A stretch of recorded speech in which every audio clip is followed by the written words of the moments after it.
más actual del punto de vista neurológico, y posterior se da lo que es el examen físico. Pero la prisa mía es que ustedes lleven base para lo que son las rotaciones, que si más no recuerdo, creo que comienzan a fin de mes o a mediados de este mes. El examen físico neurológico incluye una evaluación de integridad de lo que es el sistema nervioso y comprende un conjunto de pruebas que valoran las funciones que describen las posibles alteraciones y déficits neurológicos. Básicamente, la primera pregunta que nosotros nos hacemos siempre cuando estamos haciendo el examen neurológico es ¿dónde está la lesión? Y una vez que nosotros sabemos dónde está la lesión, entonces buscamos el mecanismo fisiopatológico que la explique. Tan es así, tan es así que muchas veces nosotros sabemos qué es lo que está sucediendo, mas no sabemos cuál es el diagnóstico del paciente. Entonces, podemos dividirlo en estado mental, pares craneales, sistema motor, sistema sensitivo, cerebelo, postura y marcha, además de lo que es la irrigación meningia. Los niveles de conciencia van a ser cuatro. ABDI, alerta al dolor, estuporoso, alerta sonoliento, estuporoso, o sea, y en coma, o sea, no despierto. Del punto de vista del estado de alerta, nosotros hacemos lo que se conoce como el mini mental test. Está orientado en día, espacio, mes, año, lugar donde se encuentra, persona, quién es. O sea, a veces nosotros queremos que los pacientes nos digan quiénes son, dónde se encuentran o dónde están, pero si ustedes tienen un paciente que está metido en un calabozo, que no tiene ventana, no le prende la luz, ¿ve? Usted no le da los buenos días, o sea, cuando el paciente usted le va a hablar, el paciente va a estar como en otro mundo, en la estratosfera, o sea, prácticamente a eso los hospitales de nosotros parecen como Alcatraz, o sea, todos los días que usted vaya a ver un paciente, todos los días usted tiene que darle los buenos días. Buenos días, señor fulano de tal, hoy es tal día, estamos en el hospital fulano de tal, ¿ve? ¿Por qué? Porque esa es la forma que el paciente interactúa o va a interactuar con lo que es el medio. Ya si es un paciente que el paciente está despierto y no fue por un problema neurológico, ya eso es otra cosa. Pero a veces usted tiene pacientes que, por ejemplo, lo tenemos en ventilación mecánica y están 10 días en ventilación mecánica y de repente, ¡pum!, no se recuerda absolutamente nada de lo que sucedió anteriormente y ¡pam!, lo ponemos a tratar de que ese paciente esté consciente, orientado en lugar, persona y tiempo. O sea, eso es imposible. ¿Ves? Entonces, las cosas que yo les acabo de explicar disminuirían lo que se conoce como lo que es ¿cómo se llama? Eh, Al usted está hablándole al paciente todo el tiempo y recordándole las cosas, eso mejoraría lo que es el problema de lo que es el delirio. Entonces, la memoria a corto plazo, repetir tres palabras, recordar las cosas que ha hecho hace 5 minutos, eh, que diga los días de semana al revés, eh, puede calcular en forma de siete, hacer refrán, fluencia verbal, o sea, para tratar de buscar si hay alteración en lo que es el tipo del estado mental, ¿no? Y ver si el paciente no tiene una demencia tardía como la enfermedad de Alzheimer. Siguiente. Esta escala se creó hace muchos años y se creó para trauma. O sea, los pacientes que tienen trauma craneoencefálico, básicamente. Y nos dice a nosotros lo que es el estado de alerta y nos dice a nosotros ciertas cosas para tratamiento en los pacientes, lo que es la escala de Glasgow. Por ejemplo, si usted tiene un Glasgow menos de 8, un paciente que tiene que estar intubado. Si usted tiene un Glasgow de menos de 3, o sea, el paciente llegó con Glasgow menos de 3, es un paciente que probablemente tiene muerte encefálica y tiene muy mal pronóstico. Siguiente.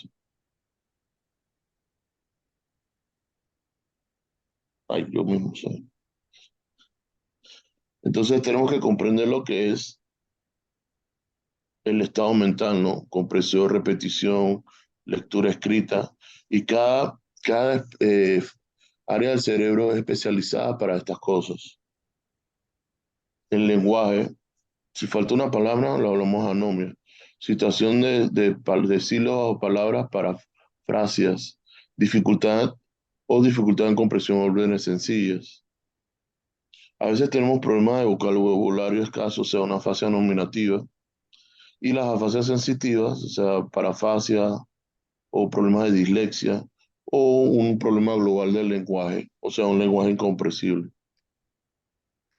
Importante también cómo está, acuérdense cuando hablamos de IO tips.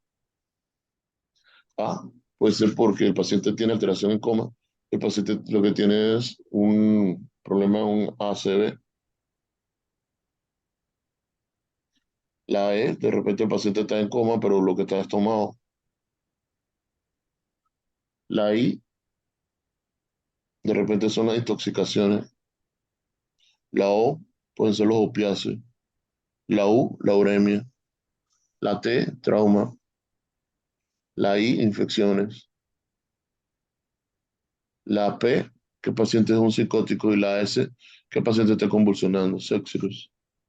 El paciente de repente tiene problemas a nivel de lo que es el disartria y tiene problemas de malfunción de los órganos de la formación, sobre todo aquellos pacientes que han tenido un stroke, no pueden establecer las palabras y tienen problemas para tragar.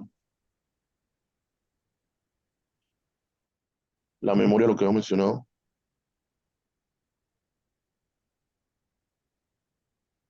la remota de hechos históricos, en qué colegio estudiaste, qué año te graduaste del colegio,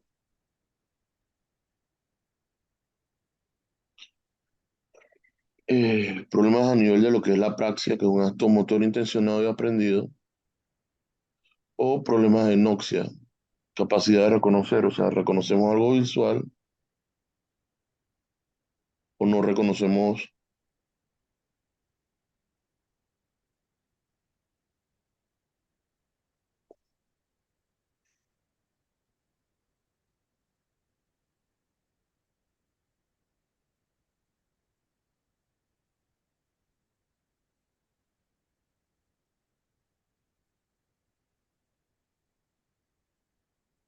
reconocemos algo visual o no, no lo reconocemos.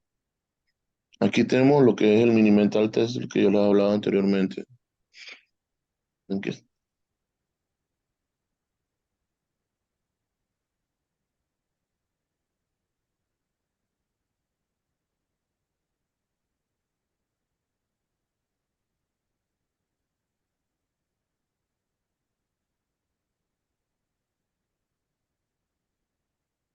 un segundo, que tengo problemas con la computadora.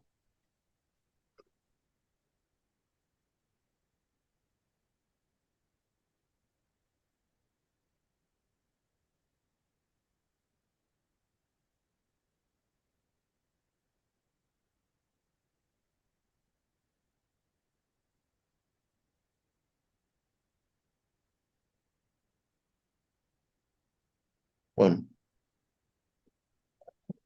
mm, esto es lo que le está explicando lo que es el mini mental test.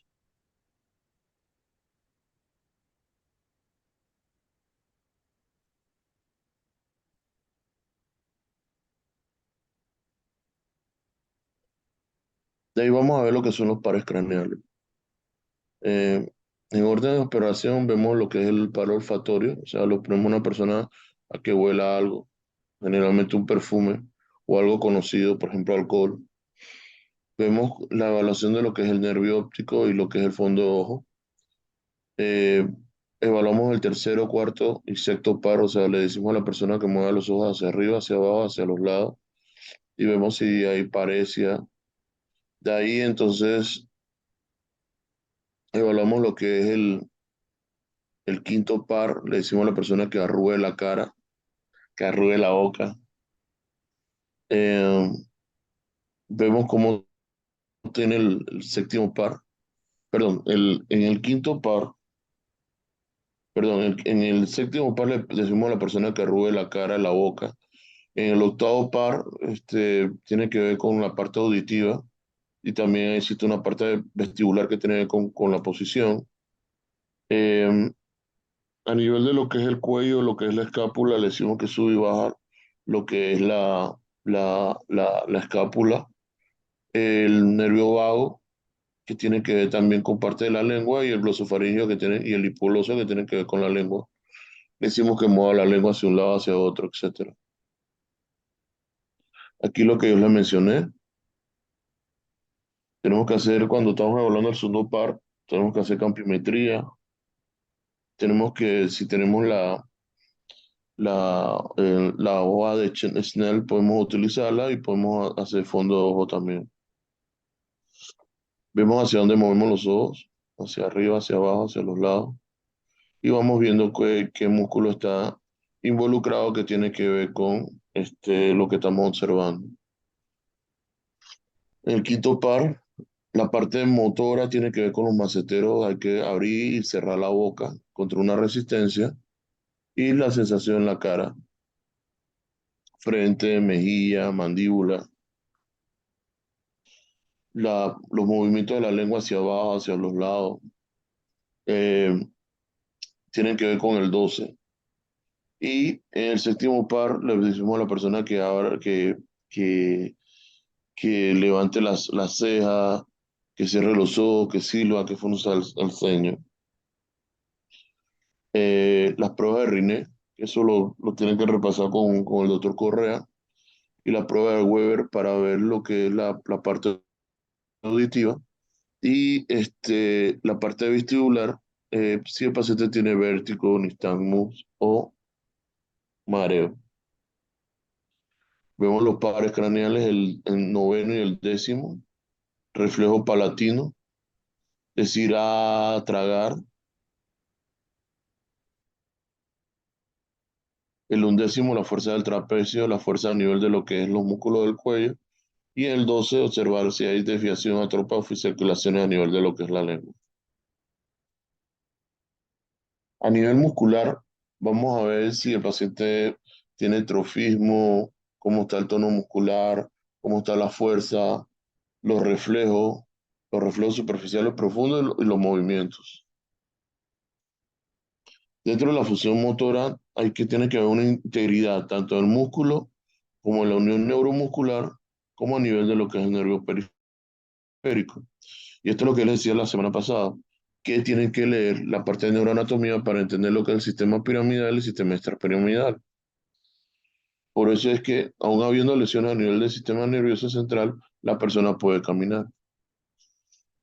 Entonces, el tono muscular tiene que ver con el trofismo. Hay hipotrofia, disminución de lo que es la masa. Cuando existe, perdón, el trofismo muscular, hay que presionar lo que son las masas musculares, viendo si el paciente tiene disminución de la masa, sobre todo en pacientes que están hemipléjicos o tienen miolopatía. Mi papá cuando le dio el tumor que tuvo en la cabeza, después de eso él quedó hemipléjico, porque el tumor se comió una parte del cerebro, es decir, tuvo isquemia y se infartó, pero mi papá estaba encamado y después de un tiempo, a los 6 meses, él comenzó a caminar. Por eso es que yo le digo a usted que el pronóstico neurológico no lo pueden dar al momento, sino más o menos un periodo de 4 a 6 meses, ¿ya? Entonces ahí, al de estar hemipléjico, él comenzó a disminuir lo que es la masa muscular, o sea, lo que no se usa, se pierde, y entonces se comenzó a disminuir lo que es la masa muscular. Eh, en cuanto al tono, nosotros tenemos que ver si el paciente está hipertónico o está hipotónico, que es una resistencia del músculo al movimiento pasivo. La fuerza muscular la evaluamos de 0 a 5.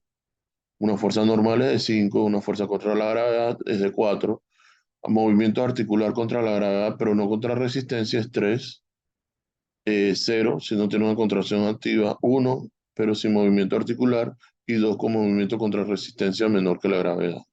¿Ya?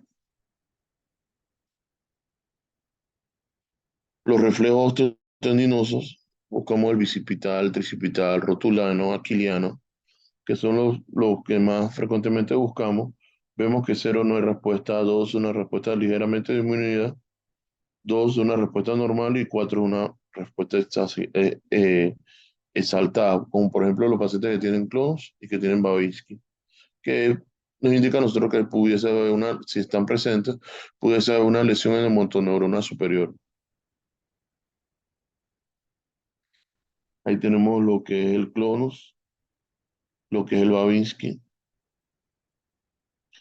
El Babinski más que nada es una fricción con punta roma a nivel de la punta del pie y va a haber una respuesta extensora del primer dedo.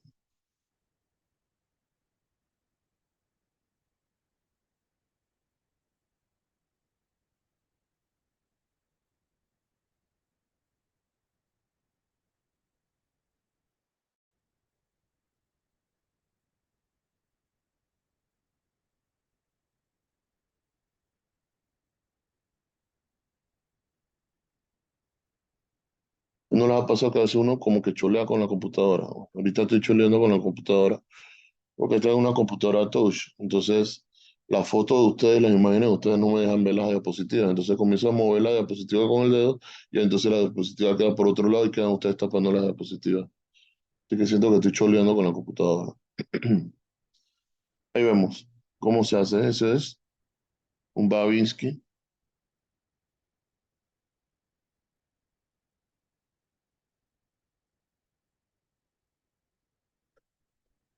Hay que ver los movimientos anormales que pueda tener el paciente. O sea, si el paciente se mueve con lentitud, una bradicinesia, con poca amplitud, una hipoxinesia, o si no se mueve, está asinesia. Podemos tener temblor de reposo o temblor de movimiento. También nosotros podemos observar movimientos involuntarios, sobre todo aquellos pacientes que han tenido, por ejemplo, un paro y nosotros lo revivimos al paciente literalmente y el paciente comienza con mioclonías o convulsiones. De ahí podemos hablar del hemivalismo, atetosis, corea, tics, etc.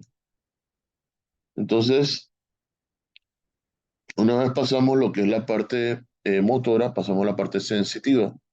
Y en la parte sensitiva tenemos que ver la sensibilidad y si el paciente tiene algún punto, un punto sensitivo, como por ejemplo cuando el paciente tiene una lesión a nivel de la columna y queda con una sección a nivel de lo que es la columna. Entonces, vamos a medir lo que es el tacto. Vamos a medir si es con estímulo doloroso o es con el algodón. Podemos medir frío, podemos medir caliente.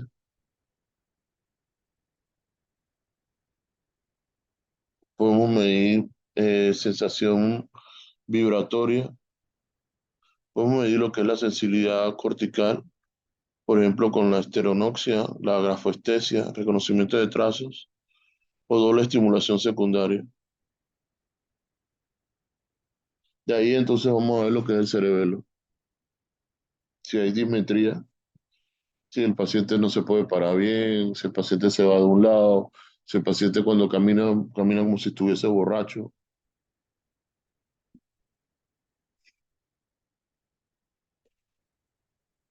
Ahí la persona no puede tocar la punta de la pluma, que se le mueve. Eso es dismetría.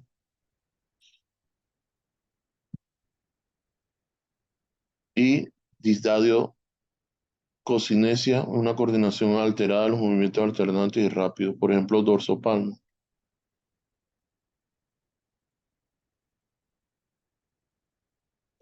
Vamos a medir vamos a ver cómo camina. O sea, el examen físico comienza desde el momento que el paciente entra por la puerta.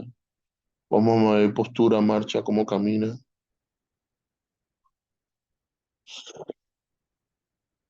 la postura en cómo se para el paciente, con los ojos cerrados. Y a veces tiende a irse hacia un lado. La marcha hemipléjica, que es la marcha como de segador, que le dicen. La marcha táxica es la marcha de borracho. No puede ser un pie sobre el otro. Y la marcha parkinsoniana, temblor de intención.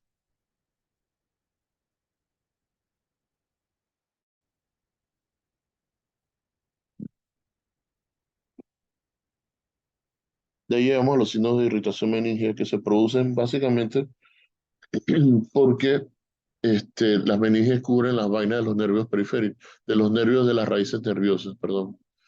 Entonces, como las meninges cubren las vainas de las raíces nerviosas, cuando se inflaman, las vainas de las raíces nerviosas que tienen que ver con los músculos, están inflamadas.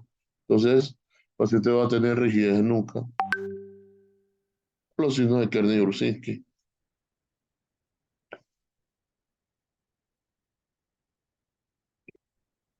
rigidez en nuca,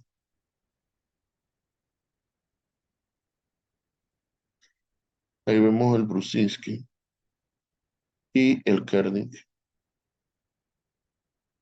Y nos puede indicar a nosotros que el paciente está con meningitis en este momento. Bueno,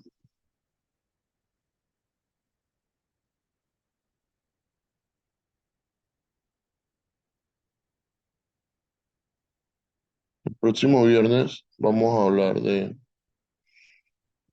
terminar lo que es la parte neurológica, lo que es la parte de lo que es la localizar la lesión, pero con los síndromes grandes, por ejemplo, meningitis, stroke. Aparte de eso, también vamos a hablar un poquito de la parte de los signos y síntomas neurológicos. Y el sábado vamos a hacer un taller de gases arteriales.